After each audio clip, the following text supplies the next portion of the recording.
9 plantes puissantes aux propriétés médicinales. Si vous avez plus de 60 ans et que vous vous réveillez chaque jour avec des douleurs dans le corps, une fatigue persistante et cette impression que le temps vous vole peu à peu votre énergie, il est possible que vous ignoriez quelque chose qui pourrait transformer votre santé de manière radicale. Quelque chose que l'on ne trouve pas en pharmacie, mais plutôt dans le jardin, les champs et les feuilles que Dieu a créés.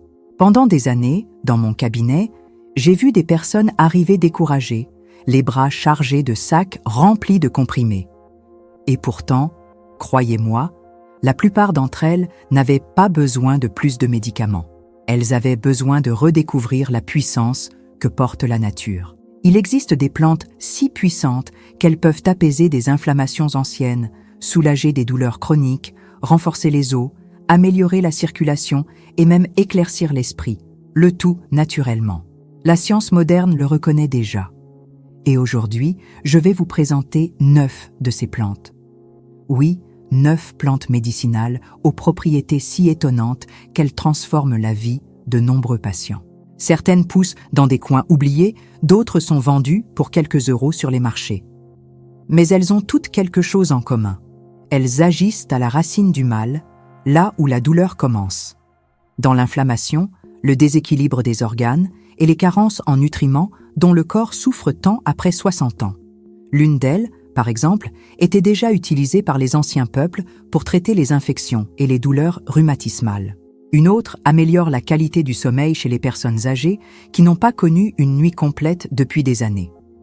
Et la 7e de la liste agit comme un véritable bouclier contre le vieillissement prématuré. Comme le dit la parole dans les Proverbes, la sagesse est un arbre de vie pour ceux qui la saisissent. Aujourd'hui, vous êtes sur le point de découvrir des arbres, des feuilles et des racines capables de redonner du souffle à votre existence. De quelle ville nous regardez-vous? Écrivez en commentaire. Ma santé est une priorité. Et dites-moi aussi, quelle plante médicinale utilisiez-vous ou avez-vous vu votre grand-mère utiliser quand vous étiez enfant? Préparez-vous, car tout au long de cette vidéo, vous allez découvrir les secrets que la nature garde pour ceux qui souhaitent vieillir en santé, avec vitalité et dignité. Pourquoi les plantes reviennent-elles sur le devant de la scène? Pendant longtemps, on a préféré traiter les symptômes plutôt que de comprendre les causes. À chaque nouvelle douleur, un nouveau comprimé. Mais quelque chose change doucement. De plus en plus de personnes se tournent vers les plantes, non par effet de mode, mais par un besoin profond de vivre avec plus d'autonomie et moins d'effets secondaires. La science ne fait que confirmer ce que les anciens savaient déjà. Une étude menée par l'Université de Fribourg, en Allemagne, a suivi des centaines de seniors ayant intégré des infusions de plantes médicinales à leur routine. Le résultat était clair, amélioration notable du sommeil, du transit intestinal, de l'énergie durant la journée et, dans certains cas, regain d'envie de marcher davantage et de mieux interagir. Il ne s'agit pas de tout remplacer par les plantes, mais de comprendre qu'elles ont quelque chose qu'aucun laboratoire ne peut reproduire. Dans chaque racine, chaque feuille, chaque fleur, se trouvent des composés qui agissent ensemble, comme un chœur de nutriments à l'œuvre dans le corps. Des flavonoïdes, des alcaloïdes, des huiles essentielles, des tanins. Chacun joue un rôle spécifique, mais ensemble, ils restaurent l'équilibre naturel. Un patient que j'ai suivi récemment souffrait de douleurs au genou depuis des années. Il avait déjà fait de la kinésithérapie, des infiltrations, pris des anti-inflammatoires qui n'offraient qu'un soulagement temporaire, jusqu'à ce qu'il commence, sous suivi, à utiliser une simple infusion de 2 plantes que vous connaissez sûrement. 3 semaines plus tard, il m'a raconté qu'il avait monté les escaliers chez lui sans s'appuyer. Ce n'était pas un miracle, c'était un ajustement. Son corps répondait enfin aux bons stimuli. Il existe une sagesse silencieuse dans les plantes. Elles n'agissent pas comme un coup porté aux symptômes, mais comme une conversation douce avec le corps.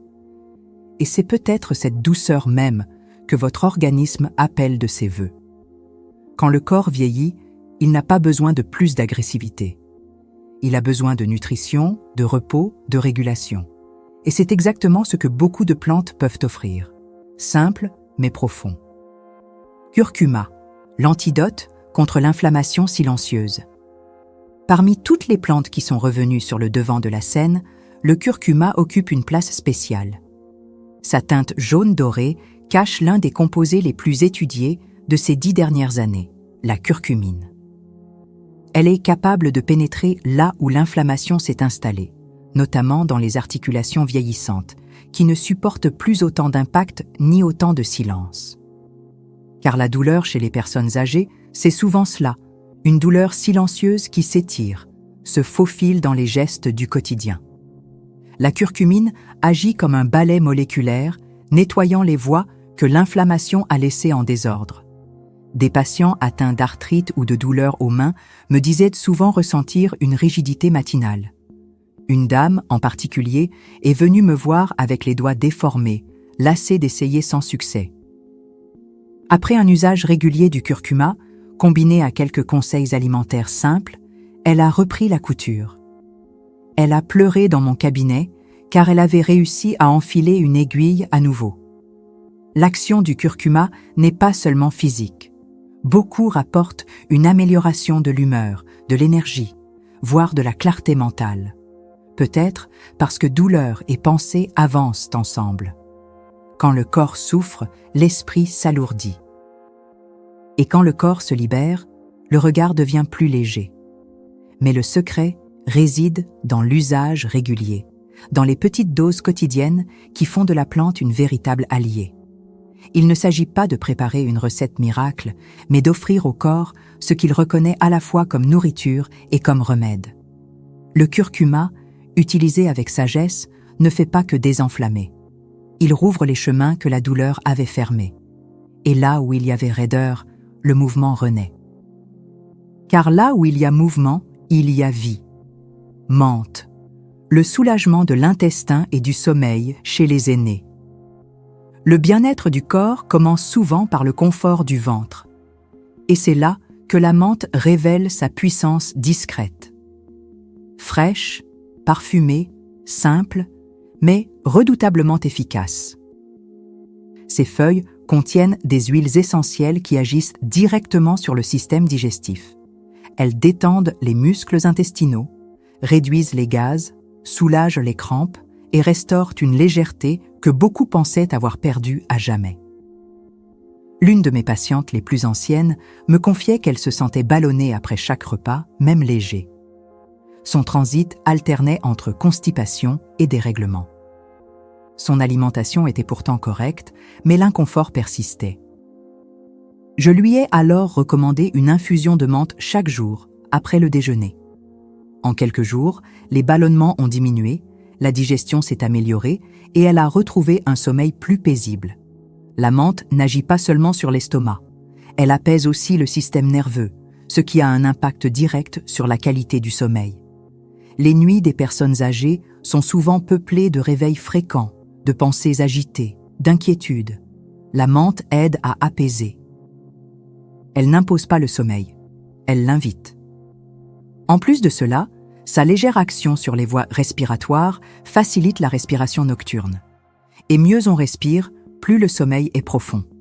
Ce n'est pas un médicament qui assomme, c'est une plante qui accompagne. Dans le silence de la nuit, une tasse fumante de tisane à la menthe peut être plus efficace que n'importe quel comprimé, car elle n'apporte pas seulement un effet, elle apporte du soin. Et au fond, c'est de cela que le corps a besoin pour guérir, d'un soin constant, respectueux et simple, à l'image d'une feuille verte déposée avec intention dans une tasse chaude. Romarin, la plante qui clarifie l'esprit et réchauffe le cœur. Lorsque la mémoire flanche et que les pensées deviennent brumeuses, le corps lance un appel discret au secours. Dans ces moments-là, le romarin peut devenir un véritable phare. Son parfum réveille les sens, sa composition stimule la circulation sanguine et son action atteint même le cerveau, comme une bouffée d'air frais, là où l'oxygénation se fait plus rare. J'ai connu un homme qui oubliait régulièrement les prénoms de ses petits-enfants. Ce n'était pas grave, mais cela le mettait mal à l'aise. Nous avons commencé par de petites tisanes de romarin réparties sur la semaine. Le changement n'a pas été brusque, mais progressif. Au fil des conversations, il se souvenait de plus de détails, racontait des souvenirs anciens avec précision. Un jour, Il m'a dit qu'il se sentait plus présent, comme si son esprit avait réintégré son corps. Il ne s'agissait pas de miracle, mais de reconnexion. Au-delà de l'esprit, le romarin réchauffe aussi le corps. Son action sur la circulation aide à atténuer la sensation de mains et de pieds froids, fréquente chez les personnes âgées, surtout au petit matin. Et ce réchauffement n'est pas seulement physique. Le romarin a quelque chose de spirituel, presque symbolique. Depuis l'Antiquité, il est utilisé dans les rituels de purification, les prières, les bains de renouveau. Il est stimulant, mais sans nervosité. Il éveille, mais sans déranger. Et peut-être est-ce pour cela qu'il convient si bien à ceux qui avancent en âge. Il apporte exactement ce qui manque, clarté et vigueur, sans agitation. Utilisé avec régularité, le romarin redonne la sensation de présence. Et pour ceux qui ont tant vécu, se souvenir de soi, c'est plus que la mémoire, c'est la dignité. C'est rester entier, même quand le temps tente d'effacer. C'est garder la lumière allumée au bout du couloir. Une lumière douce, mais solide, qui aide à retrouver le chemin vers soi. 3 autres plantes méconnues, qui protègent vos organes et vos émotions. Il n'est pas nécessaire qu'une plante soit exotique ou rare pour avoir une réelle valeur médicinale. Certaines des plus puissantes poussent tout autour des maisons, dans les jardins, au bord des trottoirs. Parmi elles, 3 méritent une attention particulière, car elles soignent au-delà du physique. Elles touchent à l'émotionnel, aux hormones et au fonctionnement discret des organes. La première est la camomille. Petite, délicate, mais dotée d'une force impressionnante. Son effet dépasse largement la simple induction au sommeil. Elle réduit les tensions dans les muscles lisses du corps, ceux qui tapissent l'intestin, les vaisseaux sanguins et l'utérus. C'est pourquoi elle est efficace aussi bien pour les personnes souffrant de syndrome de l'intestin irritable que pour celles atteintes d'anxiété chronique. Un de mes patients, veuf et discret, que je suivais depuis longtemps, a commencé à boire de la camomille chaque soir. Peu à peu, les tremblements de ses mains ont cessé. Il a recommencé à manger plus calmement. Il s'est même remis à parler davantage avec ses petits-enfants. C'était comme si son corps avait cessé de lutter contre lui-même. Le fenouil, quant à lui, agit comme un baume intérieur. Il aide à réguler la tension, améliore l'haleine, soulage les crampes et facilite la digestion. Mais sa vraie valeur réside dans le sentiment de réconfort qu'il procure. Chez les personnes âgées vivant seules, l'heure du thé devient un moment de tendresse, un geste de soin que le corps reconnaît et apprécie. Ceux qui affrontent des nuits longues et des journées lentes y trouvent une forme d'étreinte chaleureuse. La troisième est la sauge. Son nom vient du latin salvare, qui signifie sauver ou guérir. Elle est particulièrement recommandée aux femmes ménopausées, car elle régule les hormones et atténue les bouffées de chaleur nocturnes. Mais elle ne s'arrête pas là. La sauge a des propriétés antioxydantes, digestives, elle améliore la mémoire et équilibre l'humeur. Nombre de femmes que je suis me disent ne plus savoir si ce qu'elles ressentent est d'ordre physique ou émotionnel. La sauge agit sur les deux. Comme si elle comprenait que le corps et l'âme sont bien plus liés qu'on ne le pense. Ces 3 plantes, bien que discrètes, ont un point commun. Elles ne font pas que soigner, elles réconfortent. Et en ces temps où tant de douleurs naissent d'absence, de silence non partagé, de peur tue, ces plantes offrent quelque chose de rare. Elles écoutent le corps, et elles répondent avec douceur, sans précipitation, comme une main tendue à quelqu'un qui ne veut plus marcher seul. C'est dans ce geste invisible que commence la guérison. Car prendre soin de sa santé après 60 ans, ce n'est pas seulement lutter contre la maladie, c'est redonner du sens aux soins, à l'intérieur et en entier. Ortie, gingembre et carqueja. Le trio qui purifie le corps et renforce les os et le foie. Il existe une fatigue que l'on ne peut pas expliquer seulement par l'âge. C'est le poids des toxines accumulées, des douleurs mal résolues, des articulations en détresse et d'un foie surchargé après des années d'alimentation difficile. Dans ces cas-là, 3 plantes agissent comme un trio de nettoyage, éliminant ce que le corps ne parvient plus à évacuer seul. L'ortie est souvent évitée à cause de ses poils urticants. Pourtant, à l'intérieur, Elle est l'une des plantes médicinales les plus nutritives. Riche en fer, calcium, magnésium et silice, elle agit directement sur la santé des os, du sang et des muscles. De nombreuses personnes âgées souffrent de jambes faibles, de douleurs articulaires, de perte de force. L'ortie nourrit le corps comme on rebâtit un mur fissuré. Elle ne force pas, elle comble ce qui s'est vidé. Le gingembre, lui, apporte la chaleur nécessaire à la réaction du corps. Il stimule la circulation, réchauffe les extrémités, dégage les bronches et agit aussi comme un anti-inflammatoire naturel. Il convient aussi bien à ceux qui ont mal aux genoux qu'à ceux qui vivent enrhumés, toussent ou ont du mucus coincé dans la poitrine. Un patient souffrant de sinusite à répétition m'a confié qu'en ajoutant du gingembre à son jus du matin, il respirait mieux, dormait plus profondément et se réveillait plus motivé. Quant à la carqueja, que l'on peut assimiler en France à la centaurée ou à des plantes amères digestives comme l'artichaut sauvage ou le boldo, elle est la nettoyeuse du foie. Elle aide à digérer les graisses, allège la sensation d'estomac lourd, combat la rétention d'eau et régule la glycémie. Pour ceux qui souffrent de prédiabète, de tension instable ou de stéatose hépatique, elle peut être un tournant décisif. Un patient m'a raconté qu'il se sentait gonflé, même en mangeant peu. 2 semaines d'infusion quotidienne ont suffi pour dégonfler son visage, ses mains et même ses jambes. Sa femme m'a dit qu'il avait pu remettre des chaussures qu'il ne portait plus depuis longtemps. Ces 3 plantes, utilisées avec constance et respect, ne font pas que nettoyer. Elles rééduquent le corps à retrouver son rythme. Comme le disait Hippocrate, père de la médecine, l'homme sage fait de son alimentation sa première médecine. Car la guérison ne vient pas de ce qui agresse, mais de ce qui respecte la nature du corps. Et la nature du corps, c'est de vivre en mouvement, en légèreté, en paix. Le danger d'ignorer ces trésors de la nature.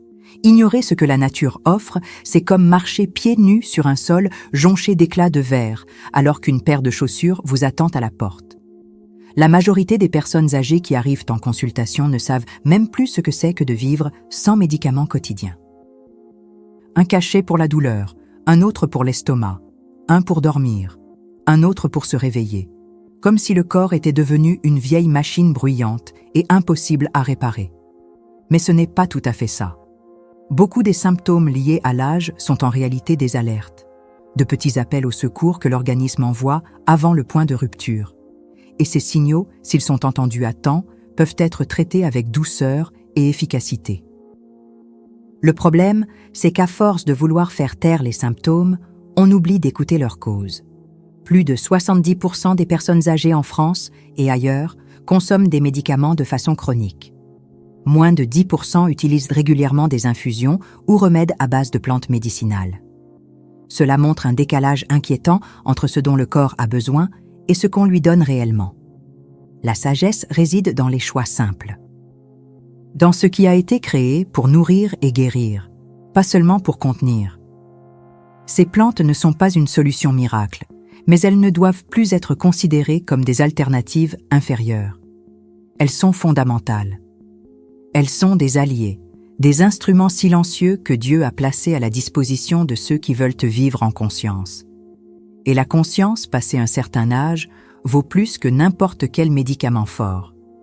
Car celui qui vit éveillé, vit avec direction. Et celui qui vit avec direction, vieillit avec dignité. Comment commencer à utiliser ces plantes de la bonne manière? Savoir quelles plantes utiliser n'est que la première étape. Ce qui transforme cette connaissance en véritable santé, c'est la manière de les appliquer. La dose, la fréquence, la préparation. Chaque détail compte, et c'est souvent là que beaucoup se perdent.